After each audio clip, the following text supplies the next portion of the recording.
Hi friends అందరికీ ఈరోజైతే మా ఇంట్లో ఏం వెజిటేబుల్స్ లేవు. రొటీలోకి అమ్మ కర్రీ చేయాలనుకుంది.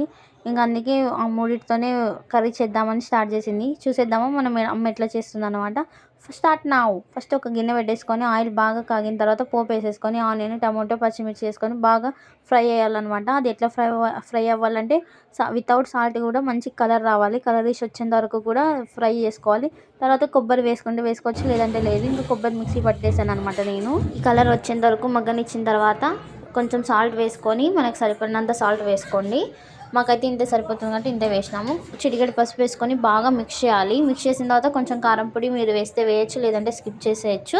మేమైతే వేసుకుంటున్నాము. తర్వాత ఇంకా కొబ్బరి నేను మిక్సీ పట్టేసే కదా, దాన్ని కొంచెం వాటర్ వేసుకొని పేస్ట్లా చేసుకొని వేసేసాను అనమాట. వేసిన తర్వాత ఇంకా మా అమ్మ రొట్టెకి ప్రిపేర్. ఇప్పుడు ఇంట్లో చేసిన మా అమ్మ బాగా పిండి కల్పిస్తుంది అనమాట. నా చెల్లెలు రొట్టె కాలుస్తుంది. ఇంకా మా అమ్మ పిండి కలిపించి మా చెల్లెలకి ఇచ్చింది. మా చెల్లెలు చూడండి రొట్టె చేస్తుంది. ఇంకా అంత లోపల అది మంచిగా ఉడికిన తర్వాత చెప్పినా కదా ఇంకా కొంచెం పిండి వేసుకోవాలి, పప్పుల పిండి అని. అందుకే పిండి మిక్సీ జార్ పట్టేసింటే మా అమ్మ కొంచెం వాటర్ కలిపేసి దాంట్లో పోస్తుంది అనమాట. అది పోసిన మిక్స్ చేసి బాగా ఉడకనివ్వాలి. అది ఎంత ఉడికితే అంత టేస్ట్ వస్తుంది. ఇంకా ప్రిపేర్ అయ్యింది ఫుడ్ అయితే. తినేద్దాం. బాయ్.